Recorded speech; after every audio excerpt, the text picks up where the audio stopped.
Queridos irmãos, eu quero convidar você a abrir a sua Bíblia no Evangelho de João, capítulo de número 9. Nós vamos ler dos versos de número 1 até o versículo de número 12. Evangelho de João, capítulo de número 9, versos de número 1 ao versículo de número 12. O texto diz assim: Ao passar, Jesus viu um cego de nascença. Seus discípulos lhe perguntaram: Mestre, quem pecou, este homem ou seus pais, para que ele nascesse cego? Disse Jesus: Nem ele, nem os seus pais pecaram, mas isso aconteceu para que a obra de Deus se manifestasse na vida dele. Enquanto é dia, precisamos realizar a obra daquele que me enviou. A noite se aproxima, quando ninguém pode trabalhar. Enquanto estou no mundo, eu sou a luz do mundo. Tendo dito isto, cuspiu no chão, misturou terra com a saliva e aplicou nos olhos do homem. Então lhe disse: Vá lavar-te no tanque de Siloé, que significa enviado. O homem foi, lavou-se e voltou vendo. Seus vizinhos e os que anteriormente tinham visto mendigando perguntaram: Não é este o mesmo homem que costumava ficar sentado mendigando? Alguns afirmavam que era ele, outros diziam: Não, apenas é alguém parecido com ele. Mas ele próprio insistia: Sou eu mesmo, gente. Então, como foram abertos os seus olhos? Interrogaram eles. E ele respondeu: O homem chamado Jesus misturou terra com saliva, colocou-a nos meus olhos e me disse que fosse lavar-me no tanque de Siloé. Eu fui, lavei-me e agora vejo. Então lhe perguntaram: Onde está esse homem? Não sei, disse ele. É muito interessante, meus irmãos, os milagres, porque nós acostumamos a ouvir os relatos dos milagres e muitas das histórias de Jesus, elas são retratadas nos filmes, nas novelas, elas são retratadas nas mensagens, nas pregações, e a gente acostuma com essas histórias e às vezes acabamos tendo dificuldade de refletir, de nos aprofundar nessas histórias. Essa história aqui é uma história muito interessante, porque ela conta um momento da vida de Jesus em que Jesus, depois de ter ensinado o povo, depois de ter falado no capítulo 8, capítulo 7, capítulo 8, especialmente o capítulo 8, ensinado muitas coisas sobre a verdade, sobre a sua própria obra, ensinado o povo, ele estava passando por Jerusalém. De repente ele notou um cego, e era um cego de nascença. E é interessante que esse caso, esse fato, foi o primeiro caso de uma enfermidade de nascença que Jesus pega no seu ministério. Até esse momento, não havia tido nenhum outro que havia tido uma enfermidade de nascença. E na cultura judaica, havia uma tradição que dizia que as pessoas que nasciam com alguma enfermidade, ou que nasciam cegos, ou paralíticos, ou que nascia com algum defeito, provavelmente era alguém que estivesse pecado, ou era alguém, ou um filho, ou uma filha, ou alguém da nova geração que estava sofrendo consequências do pecado dos pais. Essa era a tradição, essa era a maneira como as pessoas viam isso. Então, quando Jesus está passando por essa cidade e vê o homem mendigando, porque imagine, naquela época que não havia nenhum tipo de assistência social, um homem que nascesse cego estava condenado a ter uma vida miserável, a ter uma vida dependendo dos outros, desde o início esse homem dependendo dos outros para tudo.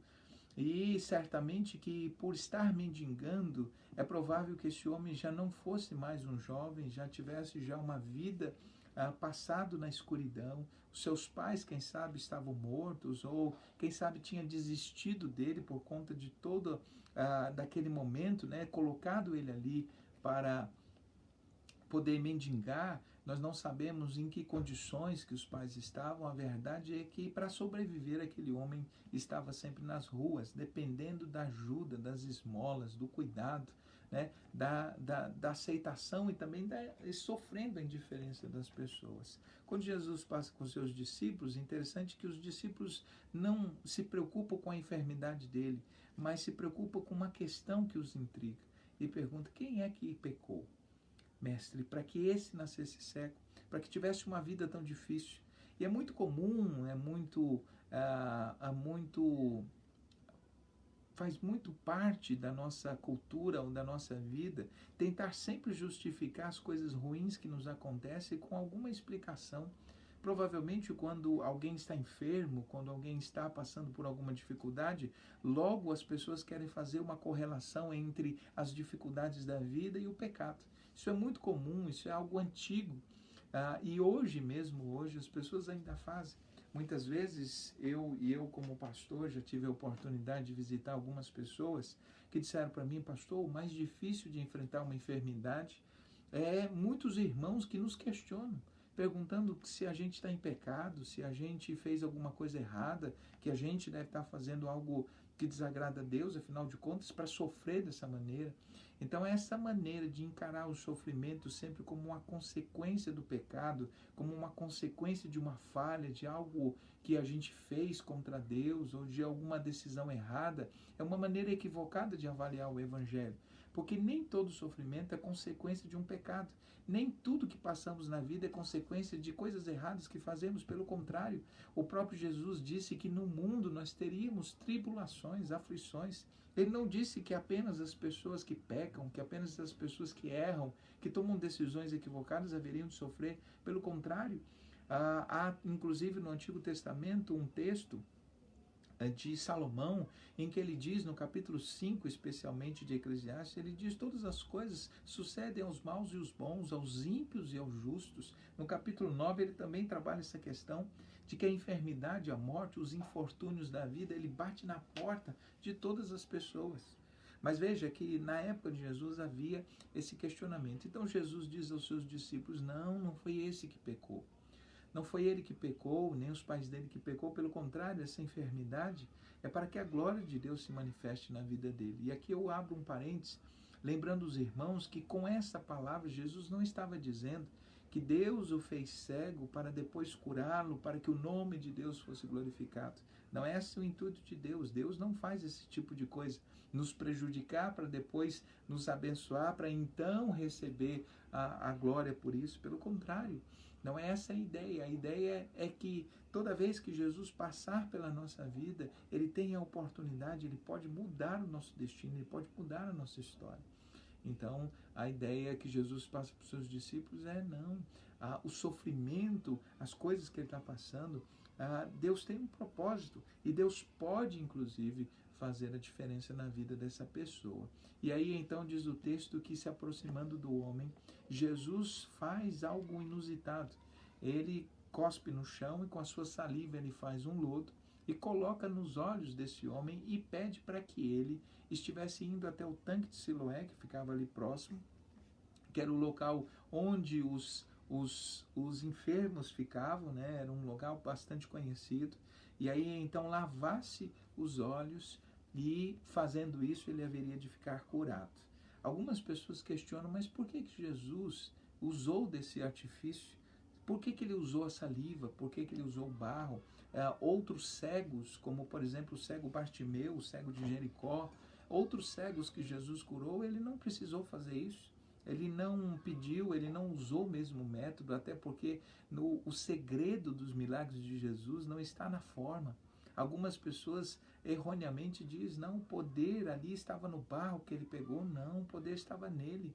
Por alguma razão ele fez isso. Algumas pessoas, inclusive, vão dizer que o objetivo de Jesus em fazer o lodo com barro é porque provavelmente a deficiência desse homem fosse algum tipo de deficiência, que faltasse alguma parte dos olhos, e ali como que o Deus que fez o homem do barro, trabalhou com barro para poder refazer essa parte dos olhos.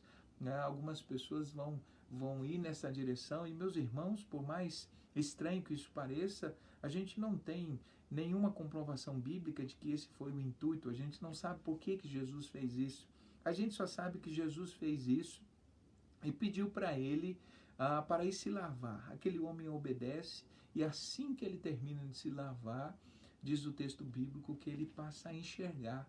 as pessoas que estavam à sua volta, seus vizinhos, seus companheiros, as pessoas ali conhecidas, começam a achar estranho e começam a imaginar, não pode ser a mesma pessoa, não pode ser aquele homem que estava aqui, deve ser alguém muito parecido com ele, deve ser alguém que se parece com ele, não deve ser aquele homem. E aí ele, quando escuta esse tipo de coisa, diz, gente, sou eu. E aí então começam a interrogá-lo. E aqui a primeira interrogação que é feita pelos seus companheiros. Eles começam a perguntar, mas quem abriu seus olhos? Como é que pode isso? Até então ninguém havia visto um milagre como esse. Alguém que nasceu cego, ter os olhos, ter a vista restabelecida, ou seja, algo que a medicina não poderia fazer, algo totalmente contrário a qualquer possibilidade humana daquele homem enxergar. E aí não bastasse aquelas perguntas, ele não tem muitas respostas, ele não sabe, afinal de contas, quando ele teve o contato com Jesus, ele ainda estava cego, então ele não conseguiu ver quem era que estava fazendo o milagre. E aí depois desse interrogatório vem então os fariseus e continuam a interrogá-lo. Que história é essa de que você era cego e agora vê? E aí chama então os pais do rapaz para confirmar a história, dizendo, olha, esse aqui é seu filho, ele nasceu cego. E aí os pais confirmam que ele era cego, mas por que então ele está vendo?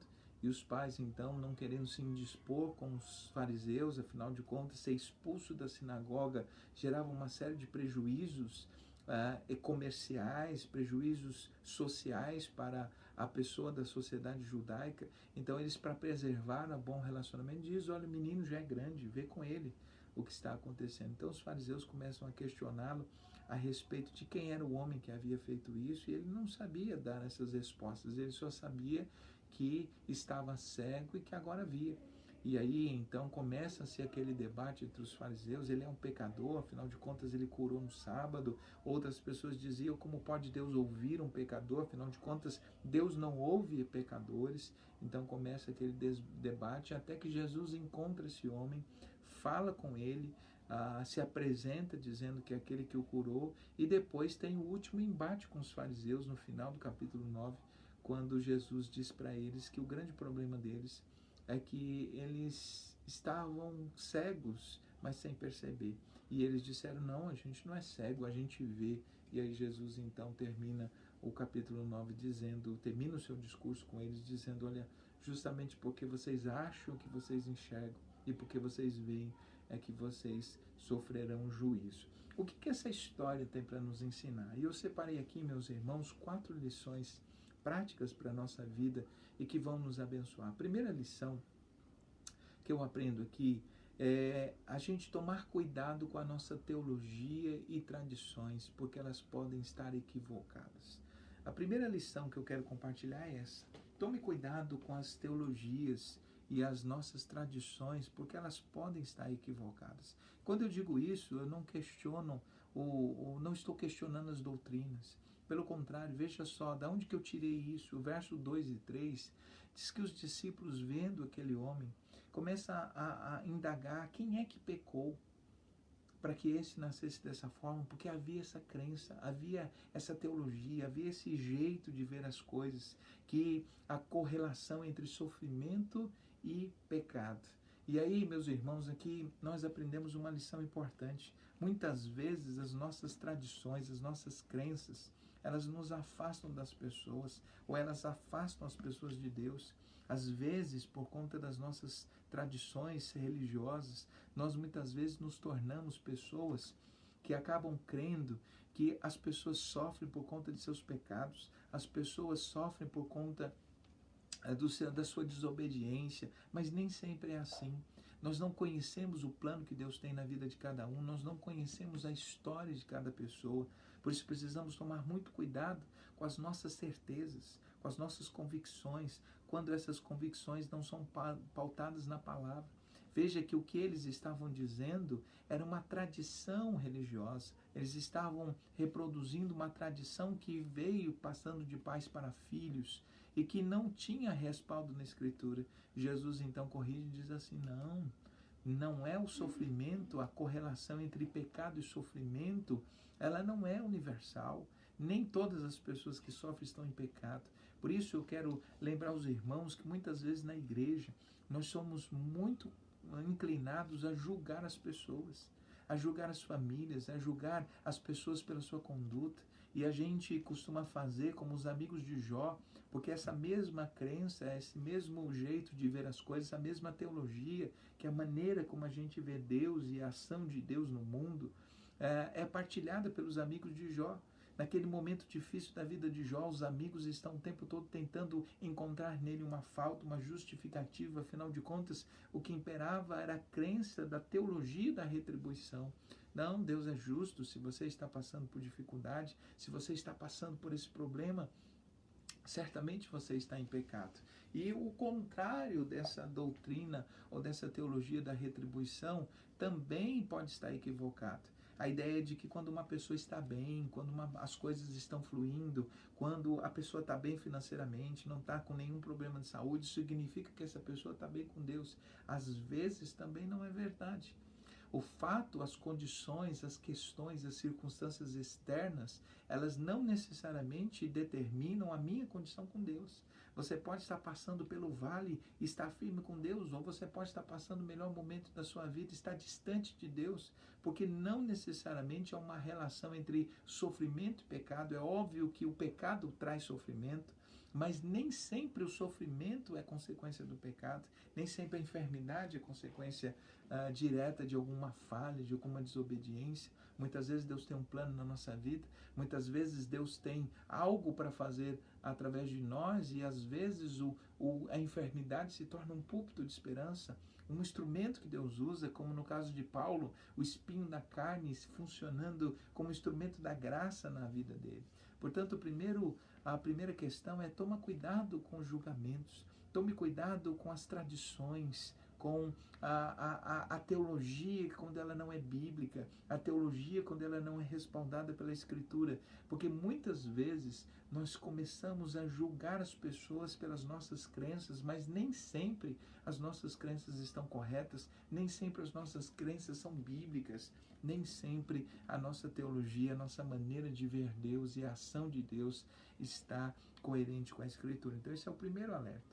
O segundo alerta que eu quero dar aqui, a segunda lição, é que ao curar esse homem cego, Jesus nos mostra que as sentenças da vida não precisam ser permanentes e que nem sempre as sentenças da vida são permanentes. Veja que o que se imagina de uma pessoa que nasceu cega, que ela vai morrer cega. Uma pessoa vai morrer naquela condição. Todas as pessoas que olhavam para ele via alguém que estava ali mendigando e provavelmente ao olhar para o futuro dizia: coitado desse homem, vai morrer nessa circunstância, vai morrer nessa situação. Não há como mudar o destino dessa pessoa, não há como mudar uma trajetória que está traçada desde a infância. Essa pessoa nasceu para sofrer, essa pessoa nasceu para mendigar, essa pessoa nasceu para depender dos outros, essa pessoa nasceu para sofrer na vida. Deixa eu te dizer que quem dá a última palavra da nossa vida é Deus. Às vezes as pessoas olham para a nossa vida, olharam para a sua vida, para a sua trajetória, e talvez lançaram uma sentença: esse menino não vai dar nada na vida, nunca vai se converter, nunca vai voltar para Deus. Olha, o que espera essa pessoa, essa menina, é sofrimento. O que espera, o destino já está traçado. Desse casamento eles vão se separar, essa família vai se desfazer, essa casa, essas pessoas, seus filhos vão desviar da igreja. Meus irmãos, não aceite as sentenças da vida como sendo permanentes, porque quando Jesus cruza o nosso caminho, ele traz realidades novas. É fato, meus irmãos, que todos já haviam profetizado, quem sabe já havia determinado que aquele homem haveria de viver daquela maneira, com aquela vida, mas não é verdade. Quando Jesus cruza o nosso caminho, ele traz realidades novas. Deixa eu te dizer que para o seu casamento, para a sua família, para a sua vida, Deus tem a última palavra. Quando ele cruza o nosso caminho, ele pode reverter as sentenças da vida. Aquilo que nós imaginamos ser algo improvável pode acontecer. Afinal de contas, olha o que a Bíblia diz: todas as coisas são possíveis aquele que crê em Jesus, aquele que confia nele. Portanto, não aceite as sentenças da vida como sendo permanente. Não aceite que ao fim da sua vida, o fim do seu casamento, o fim da sua história, o fim do seu ministério, porque pode ser, meus irmãos, que você passe por dificuldades, que você passe por momentos difíceis, mas o Senhor está contigo. O Senhor tem condições e quando Ele entra, quando Ele cruza o seu caminho, Ele muda sentenças. Quantas pessoas olham para os outros e trazem as suas sentenças prontas, rotulam as pessoas dizendo fulano não vai conseguir nada, fulano não vai adiante com a sua vida, com a sua família. Deus tem a última palavra. E a terceira coisa que eu quero destacar aqui, meus irmãos, a lição desse texto, do capítulo 9 de João, é que esse texto nos ensina que a religiosidade, ela pode nos tornar insensíveis ao que realmente importa. Veja, a religiosidade pode nos tornar insensíveis ao que realmente importa. No verso 16 do texto diz assim: alguns dos fariseus disseram, este homem não é de Deus, pois não guarda o sábado. Mas os outros perguntaram, como pode um pecador fazer tais milagres? E houve uma grande divisão entre eles. Esse é o segundo milagre que Jesus realiza no sábado. E meus irmãos, tanto quanto o capítulo 5, o paralítico de Cafarnaum, como aqui o cego de nascença, os fariseus não estão preocupados com as pessoas. Os fariseus não se alegram com a cura, com a transformação da vida das pessoas. Eles estão preocupados com as suas tradições. Eles estão preocupados com o fato de que Jesus quebrou o sábado. Quando, na verdade, Jesus nunca quebrou o sábado. Pelo contrário, Jesus quebrou a interpretação, a maneira errônea que eles viam o sábado. Mas veja só que interessante, em nenhum momento os fariseus estão preocupados com as pessoas, estão preocupados com as suas tradições, estão preocupados com a sua interpretação. E isso é um perigo para nós como igreja. Precisamos tomar cuidado para que, como igreja, a gente não valorize demais as tradições, a gente não valorize demais as questões que são secundárias e despreze as pessoas. Deus nos chamou para amar as pessoas, Deus nos chamou para cuidar das pessoas. E muitas vezes nós, por conta das crenças religiosas, não por conta da Escritura, porque a doutrina bíblica é saudável, a doutrina bíblica ela é sempre aplicável. Quando eu falo de tradições, não estou falando de coisas ruins, necessariamente estou falando de coisas ruins, mas eu estou falando muitas vezes que nós criamos uns círculos de religiosidade que nos afasta das pessoas. Não vou conversar com os meus parentes porque eles não são cristãos, não vou interagir com as pessoas da empresa porque eu sou cristão, não me misturo com pecadores. Toma cuidado com essa atitude, porque muitas vezes as nossas tradições religiosas podem nos afastar do que realmente importa, que são as pessoas. Deus morreu pelas pessoas, Deus morreu para que as pessoas sejam restauradas. Quando Deus enviou a sua igreja, diz, vocês são sal e luz, nos chamando a atenção para o fato de que estamos no mundo como agentes de transformação. Que diferença faz o sal se não estiver misturado? Que diferença faz a luz se ela não estiver acesa no lugar onde há as trevas? Por isso, tome cuidado para que as tradições religiosas, para que a religiosidade não te torne insensível aos seus amigos, aos seus parentes, às pessoas que Jesus ama. Por isso, meus irmãos, há um perigo muito grande. Veja que Jesus contou, por exemplo, uma parábola, que é a parábola do bom samaritano, e essa parábola tem um detalhe interessante. Diz que um homem descia de Jerusalém e foi acometido por assaltantes que bateram nele, deixaram ele semi-morto. E em seguida, estava passando por aquele caminho vindo do templo, dois religiosos, um levita e um sacerdote, olharam a situação daquele homem e não tocaram naquele homem. E aí, alguns estudiosos vão dizer que eles não pararam, não tocaram por conta da lei. Por afinal de contas, o que eles imaginaram? Eles não poderiam, como homens de Deus, tocarem em mortos. E aquele homem poderia estar morto. Então, tocar no morto seria tocar em algo que era contrário à lei. Portanto, eles, para preservar a lei, para preservar essa tradição religiosa, eles passam em largo. ao passo que vem um samaritano, alguém que não tem uma tradição religiosa, vem e cuida daquele homem, e aí vem Jesus e diz qual foi o próximo, quem foi que cuidou daquele homem, quem foi que agiu com bondade para aquele homem, quem foi que nessa história fez a vontade de Deus, cuidou. E aí eles disseram, foi aquele homem que teve compaixão. E aí então Jesus diz, vão e façam o mesmo. Então nós precisamos lembrar que mais importante do que as tradições, mais importante do que a nossa religiosidade, são as pessoas. Por isso, lembre-se que muitas vezes nós, para manter a nossa religiosidade, nós nos afastamos das pessoas. Não faça isso. Jesus não construiu uma igreja de religiosos, ele construiu uma igreja de pessoas que amam umas às outras. Afinal de contas, pense você que se não fosse o amor das pessoas, se não fosse o cuidado, o zelo das pessoas, quem sabe nem mesmo nós estaremos na igreja. Portanto, ele cuidou de nós. Deus sempre usou pessoas para cuidarem de nós. E Deus usa-nos também para cuidar de outras pessoas. E eu termino essa reflexão pensando que a última lição, que é que a pior cegueira não é a física, mas é a espiritual.